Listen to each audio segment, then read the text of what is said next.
Hello everyone, TechZone চ্যানেলের আরও একটি নতুন ভিডিওতে আপনাকে স্বাগতম। আজকের ভিডিওতে আমি দেখাবো কিভাবে ভিডিওতে গ্রিন স্ক্রিন ইফেক্টের কাজটা অ্যাডোবি প্রিমিয়ার প্রো দিয়ে করা যায়।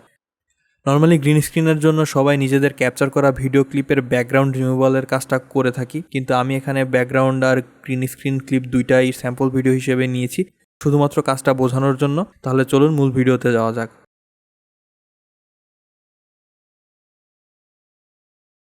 শুরুতেই একটা প্রজেক্ট ওপেন করে আপনি গ্রিন স্ক্রিন ভিডিও আর ব্যাকগ্রাউন্ড ভিডিওটা ইম্পোর্ট করে নিন। আমি আমার দুইটা স্যাম্পল ভিডিও ইম্পোর্ট করে নিয়েছি। এখন দুইটা ভিডিও ক্লিপই টাইমলাইনে নিয়ে ব্যাকগ্রাউন্ড লেয়ারের ওপরে যে কোনো লেয়ারে আপনাকে গ্রিন স্ক্রিন ভিডিও ক্লিপটা রাখতে হবে। এরপর গ্রিন স্ক্রিন ভিডিও ক্লিপটা ব্যাকগ্রাউন্ড ভিডিও ক্লিপের কোন অংশে শো করবেন এটা অ্যাডজাস্ট করে একটা ইফেক্ট সার্চ করুন আল্ট্রা কি নামে।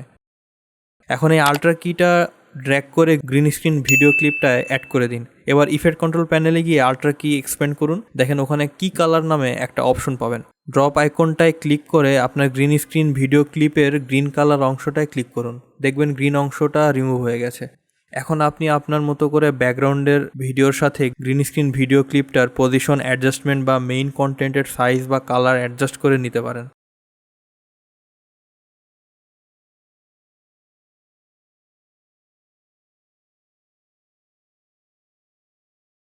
আশা করি আপনাদের অ্যাডোবি প্রিমিয়ার প্রোতে গ্রিন স্ক্রিনের ব্যবহারটা বুঝাইতে পারছি। তারপরও যদি কোনো প্রশ্ন থাকে কমেন্ট করে জানাতে পারেন। আর ভিডিওটা ভালো লেগে থাকলে লাইক এবং শেয়ার করার অনুরোধ রইল। আপনি যদি আমার চ্যানেলে নতুন হন তাহলে চ্যানেলটি সাবস্ক্রাইব করে পাশে থাকা বেল বাটনটি অন করারও অনুরোধ জানাচ্ছি। ভালো থাকবেন সবাই। আল্লাহ হাফেজ।